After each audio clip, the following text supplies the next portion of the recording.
Ole Gunnar Solskjaer and the future of Manchester United. What happens next at Old Trafford? Hello everyone and welcome back to United Daily Updates. If you are new here, this is your trusted source for everything Manchester United. We break down the latest news, give you honest analysis, and keep you updated on everything happening at Old Trafford. Make sure to subscribe to our YouTube channel because we will be covering every single development in this story as it unfolds. Trust me, you do not want to miss what is coming next. Introduction. Monday morning started like any other day for Manchester United fans. We woke up, checked our phones, and then boom. The news hit us like a ton of bricks. Ruben Amorim was sacked. Just like that, another manager gone from Old Trafford. Another chapter closed. Another period of uncertainty begins. But here is where it gets interesting. Within hours of the announcement, one name started popping up everywhere. Ole Gunnar Solskjaer. The baby-faced assassin. The man who scored that goal in 1999. The man who once brought smiles back to Old Trafford. Could he really be coming back? This is not just another manager sacking story. This is about the heart and soul of Manchester United. This is about a club that has lost its way and is desperately trying to find it again. This is about whether going back to someone who loves the club can actually fix what is broken. So grab a cup of tea, get comfortable, and let me walk you through everything you need to know about what just happened, what it means, and what could happen next. What actually happened on Monday? Let me paint the picture for you. Monday, January 6, 2026. The clock had barely struck morning when Manchester United released a statement. Ruben Amorim was out. Sacked. Finished. After just 14 months in charge. Now, 14 months might sound like a decent amount of time, but let me be honest with you. Most of those 14 months were rough. Really rough. The results were not good. The performances were not good. The mood around Old Trafford was not good.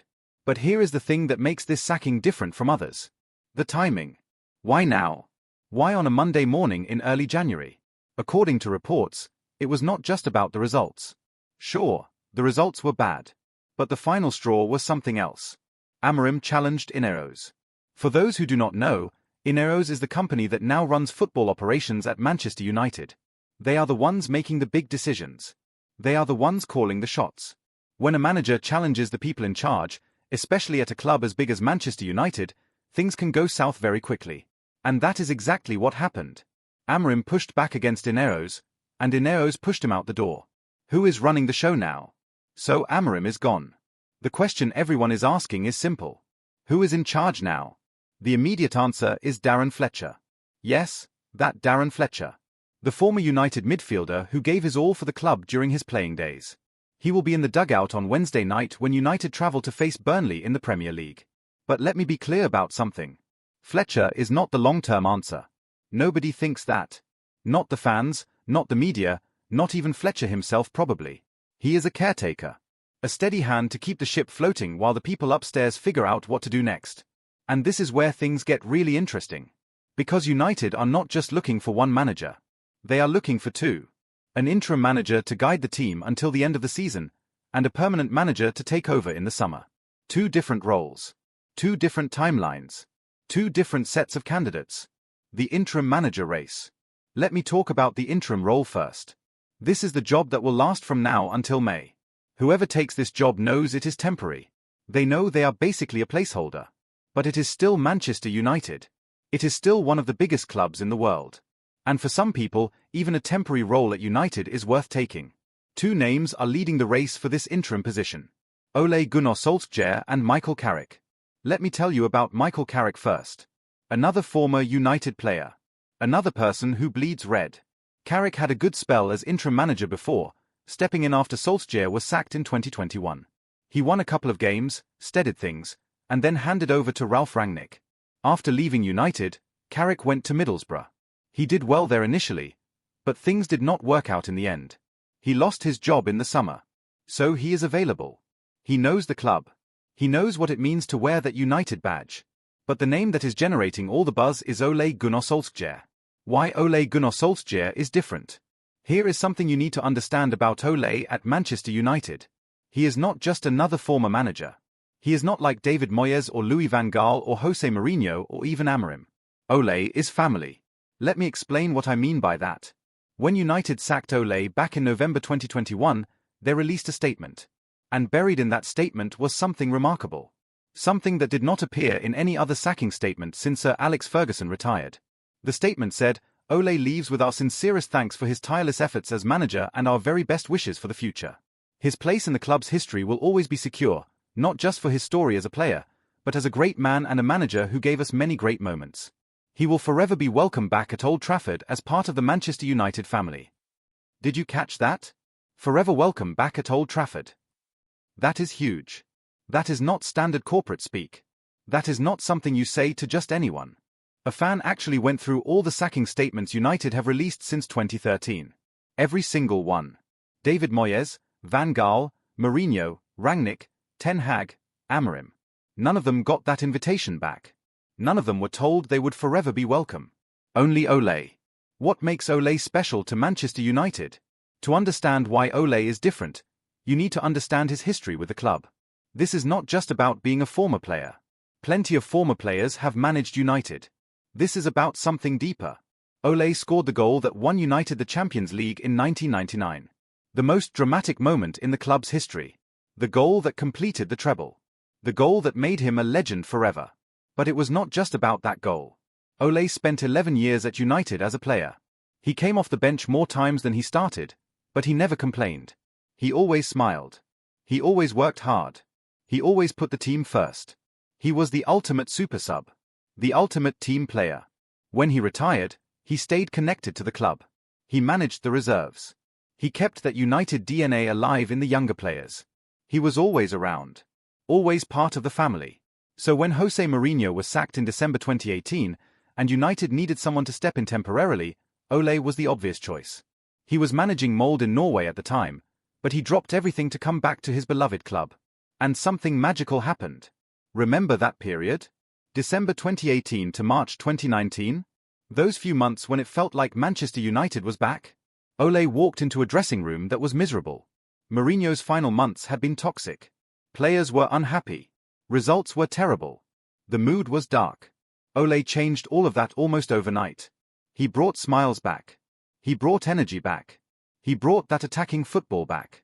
United went on an incredible run. They beat everyone. They played with freedom. They looked like Manchester United again.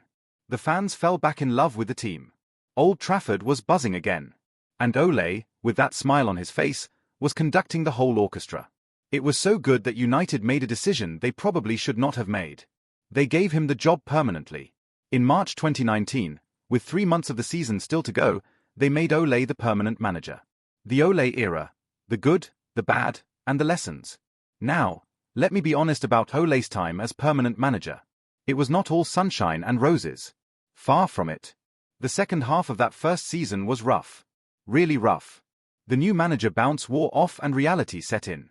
United finished 6th. No Champions League football. It was a wake-up call.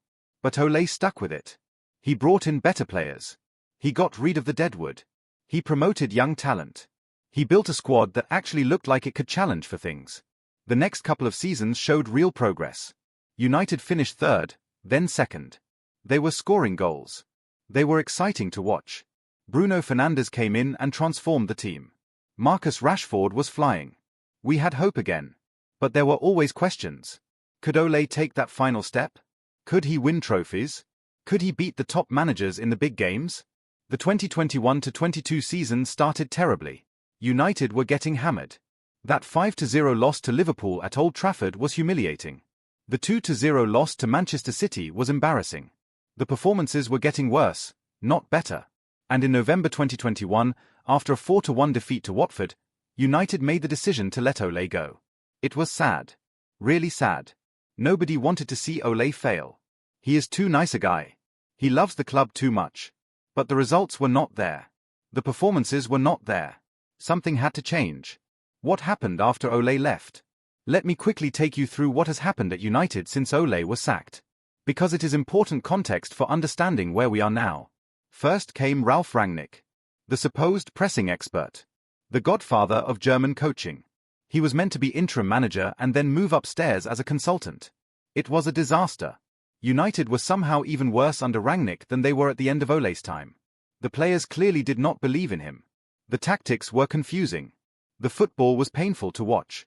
By the end of that season, United were a complete mess. Rangnick left and his consultancy role was quietly forgotten. Then came Erik ten Hag, the Ajax manager who had done brilliant things in Holland. He won the league, developed young players, played attractive football. United fans were excited. Finally, a proper modern coach with a clear philosophy. Ten Hag's first season was actually pretty good. United won the League Cup. They finished third. There were signs of progress. But the cracks were already showing. The football was not as good as people expected. United were hard to watch at times. The second season under Ten Hag was worse. Much worse. The football was terrible. United were getting battered by everyone. They somehow won the FA Cup, beating Manchester City in the final, but it did not hide how bad everything else was. Still, winning the FA Cup bought Ten Hag time. Ineos, who had just taken over, decided to back him. They gave him another chance. They spent money in the summer. They brought in new players. But the third season was even worse than the second. United were genuinely awful. Results were shocking. Performances were shocking. Something had to give.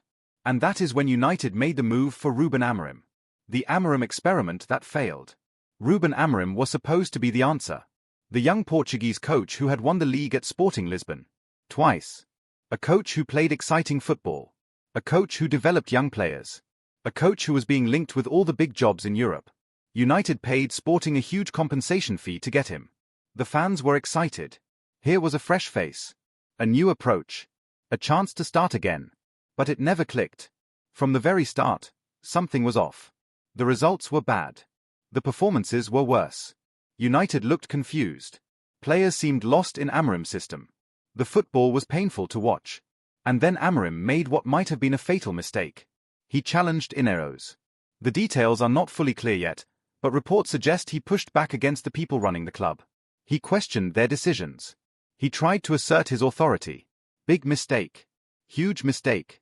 Because at Manchester United right now, Ineos are in charge.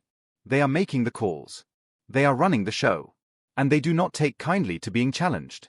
So after just 14 months, Amorim was out. Another manager gone. Another failed experiment. Another chapter of chaos at Manchester United.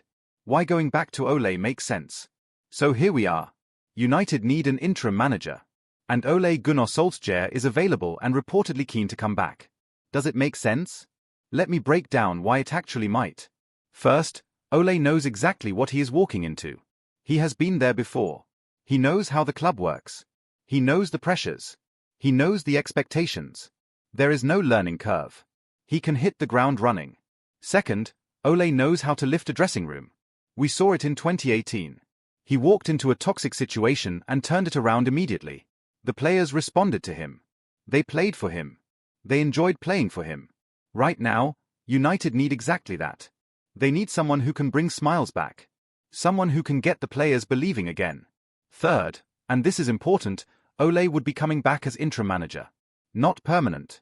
That changes everything. In 2019, the mistake was making him permanent too soon. He was on such a good run that United panicked and gave him the job. But if he comes back now, everyone knows it is temporary. Everyone knows it is until the summer. That takes so much pressure off. Ole can focus on what he is good at. Motivating players. Playing attacking football. Bringing that United spirit back. He does not have to worry about long-term planning. He does not have to worry about building for the future. He just has to get results from now until May.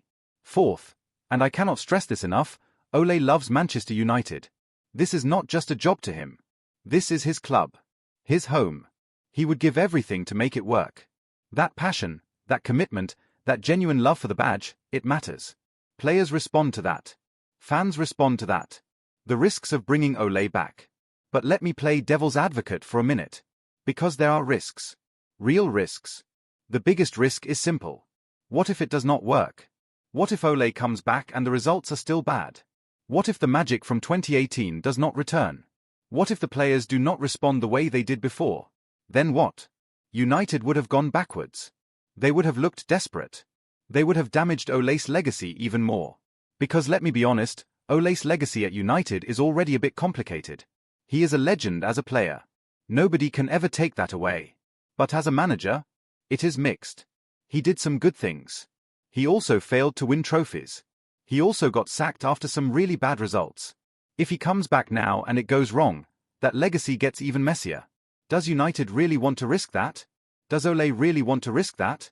Another risk is expectations. Even as interim manager, there will be expectations. United are Manchester United. They expect to win games. They expect to be in the top 4. They expect to challenge for trophies. What if Ole cannot deliver that? What if United finish 7th or 8th? What if they crash out of the cups early? The whole thing could turn sour very quickly. And then there is the question of whether Ole has actually grown as a manager. It has been over 3 years since he left United. Has he learned from his mistakes? Has he developed new ideas? Or would he just be doing the same things that did not work before? These are real questions. Valid concerns. Things United need to think about before making any decision. The permanent manager search. While all this interim manager talk is happening, United are also thinking about the permanent position. And the name that keeps coming up is Ole Gunnar. For those who do not know Gunnar, let me give you the quick version. He is the current manager of Crystal Palace. German coach. Did well at Frankfurt, where he actually won the Europa League. Moved to Palace and has done a decent job there. The reports say he is leading the race for the permanent United job in the summer. But honestly, I have questions. Big questions. Is Gunnar really the caliber of manager Manchester United should be going for? I am not trying to disrespect him. He is a good coach. He has done good things. But is he elite? Is he someone who can come into United and compete with Pep Guardiola at City, with whoever is at Liverpool, with the best managers in Europe? I am not convinced. And I think a lot of United fans feel the same way. The problem is, who else is available? Who else is realistic? The truly elite managers are all taken. Guardiola is at City. Ancelotti is at Real Madrid. The top guys are settled. So United might be looking at the tier below. Coaches who are good but not great. Coaches who have potential but have not proven themselves at the highest level yet. Gunnar fits that description. So do other names being mentioned like Thomas Frank from Brentford or Graham Potter, who is currently out of work after leaving Chelsea. But here is my concern. United have tried this before. They have tried to get coaches who are doing well at smaller clubs and hoping they can step up. It did not work with David Moyes. It kind of worked with Ole but not fully. It did not work with Erik ten Hag. At some point, United need to either pay the big money for a truly elite manager, or they need to accept that they are not at that level anymore and be patient with someone building for the long term. What the fans are saying. I have been reading the comments from United fans online. I have been watching the reaction videos. I have been seeing what people are saying on social media. And honestly, the fan base is split. Some fans are excited about the possibility of Ole coming back. They remember those good times. They remember the smiles. They remember the attacking football. They remember actually enjoying watching United. They want that feeling back, even if it is just for a few months. Other fans are against it. They see it as going backwards. They see it as United being desperate and running out of ideas. They worry about damaging Ole's legacy. They want the club to move forward, not backwards. And then there are fans who just do not care anymore. They are so tired of the constant chaos. So tired of managers coming and going. So tired of false dawns and disappointments. They just want someone, anyone, to come in and make things stable. I understand all three perspectives. They are all valid. This is a complicated situation with no easy answers. What about the players? Something I have not talked about much yet is the players. Because at the end of the day, whoever comes in as manager needs to get a tune out of this squad. And let me be honest, this squad is a mess right now. Some players look like they do not care. Some players look lost. Some players look like they have given up. Bruno Fernandes is still trying, but even he looks frustrated. Marcus Rashford has been inconsistent for a while now. The defense is all over the place. The midfield lacks control. It is not a pretty picture. Whoever comes in, whether it is Ole or Carrick or someone else, needs to figure out how to get these players performing. And fast. Because United do not have time to waste. They are already way off the pace in the league. They need results immediately. The question is, can Ole do that? Can he come in and flip a switch like he did in 2018? Or are these players too far gone? Have things gotten so bad that no manager can fix it quickly? We will only know if it actually happens. But it is a huge factor in this whole decision. The bigger picture at Manchester United. You know what bothers me most about this whole situation? It is not just about one manager or one decision. It is about the fact that United keep making the same mistakes over and over again. Since Sir Alex Ferguson retired in 2013, United have had 7 managers. 7. Moyes, Van Gaal, Mourinho, Solskjaer, Rangnick, Ten Hag, Amorim. That is not even counting caretakers like Ryan Giggs and Michael Carrick and now Darren Fletcher. 7 managers in about 12 years. That is insane. That is not how you run a successful football club. That is chaos. That is panic. That is a club that has lost its identity and is desperately trying to find it again. And the problem is not just the managers. The problem is deeper. The problem is that United do not have a clear plan. They do not have a clear philosophy. They do not have a clear direction. Every time they hire a new manager, they seem to pick someone completely different from the last one. Moyes was supposed to be the safe choice. Van Gaal was supposed to bring discipline. Mourinho was supposed to bring trophies. Ole was supposed to bring the United way back. Rangnick was supposed to bring modern tactics. Ten Hag was supposed to bring a clear style. Amorim was supposed to be the young progressive coach. All different approaches. All different philosophies. None of it has worked. Compare that to City. They have had Guardiola for years. They play the same way. They recruit players to fit that way. They have stability. They have success. Compare it to Liverpool under Klopp. Same thing. Clear identity. Clear plan. Stability. Success. United keep changing course every year or two. And you cannot build anything like that. You cannot create a culture like that. You cannot develop an identity like that. So while everyone is focused on who the next manager will be, I think the bigger question is this. When will Manchester United actually figure out what kind of club they want to be? When will they commit to a plan and stick with it? When will they have the patience to see something through? Because until they do that, it does not matter who the manager is. It is just going to be more of the same. My honest take on what should happen. Alright, let me give you my honest opinion on what I think United should do. Not what I think they will do, but what I think they should do. For the interim role, I would go with Ole. I know it is risky. I know it could backfire. But I think the potential upside is worth it. Ole knows how to lift a team. He knows how to get players believing.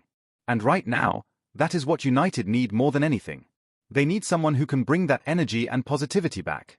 They need someone who can make the players want to play for the badge again. And crucially, it is only until the summer. If it does not work, you move on. If it does work, you still move on, but at least you finish the season on a high. For the permanent role, I would not go with Glasner. I know that is who is being linked, but I just do not see it. I do not think he is the right profile for Manchester United. If I am making the decision, I am going big or I am going young. Either I am paying whatever it takes to get a truly elite manager, someone who has won things at the highest level, or I am going for a young hungry coach who is willing to commit to a long-term project. The middle ground, which is where Glasner sits, is the worst option in my opinion. You are not getting elite quality, but you are also not getting someone who will have time to build something. But more than anything, I want United to make a decision and commit to it. Pick a direction and stick with it. Have patience. Accept that there will be bumps in the road. Stop panicking and sacking managers every time things get difficult. Because that is the only way this club is ever going to get back to where it should be. Questions United fans need to ask. Before I wrap this up, I want to leave you with some questions. Questions that I think every United fan should be asking right now. Are you happy with how the club is being run? Do you trust Ineos to make the right decisions? Do you believe United have a plan, or do they just seem to be making it up as they go along? Would you be excited if Ole came back, or would you see it as a desperate move? Do you think he deserves another chance, or do you think his time at United is done? Who do you actually want as the permanent manager? Is there someone out there who you believe can turn this around? Or have you just accepted that United are going to be mediocre for the foreseeable future? And the biggest question of all, what does success even look like for Manchester United anymore? Is it winning the league? Is it just getting back in the top 4? Is it playing good football? Is it developing young players? What is the goal? Because I think different fans have different answers to that question. And until everyone is on the same page about what success looks like, it is going to be hard to judge whether any manager is doing a good job or not. Looking ahead to Wednesday night. In the short term, all eyes are on Wednesday night. United travel to Burnley with Darren Fletcher in charge. It is a game they should win. Burnley are not a great team. But this season, there are no easy games for United. How will the players respond? Will they show some pride? Will they play for the badge? Or will we see the same lifeless performances we have been seeing for weeks? And what will Fletcher do? Will he change the formation? Will he pick different players? Will he try to bring some energy back? It is only one game. It is only 3 points. But it feels important. It feels like the start of something. Whether that something is good or bad, we do not know yet. Conclusion. So there you have it. The full story of where Manchester United are right now. Ruben Amorim is gone. Darren Fletcher is temporary. Ole Gunnar Solskjaer might be coming back. Oliver Glasner might be coming in the summer. Or maybe none of that will happen and United will surprise us all with a completely different direction. The only thing I know for sure is that this story is far from over. Things are going to keep changing. There are going to be more twists and turns. And we are going to be here covering every single development. If you found this post helpful, make sure you are subscribed to United Daily Updates on YouTube. We are going to be all over this story. Daily videos. Breaking news. Honest analysis. We are your trusted source for everything Manchester United. Leave a comment below and let me know what you think. Should Ole come back? Who do you want as permanent manager? Are you still believing in this team or have you given up? I want to hear from you. This is United Daily Updates, and I will see you in the next one. Keep the faith. Keep supporting the boys. And let us hope that better days are coming soon for Manchester United. Come on United, thank you for watching and remember to subscribe.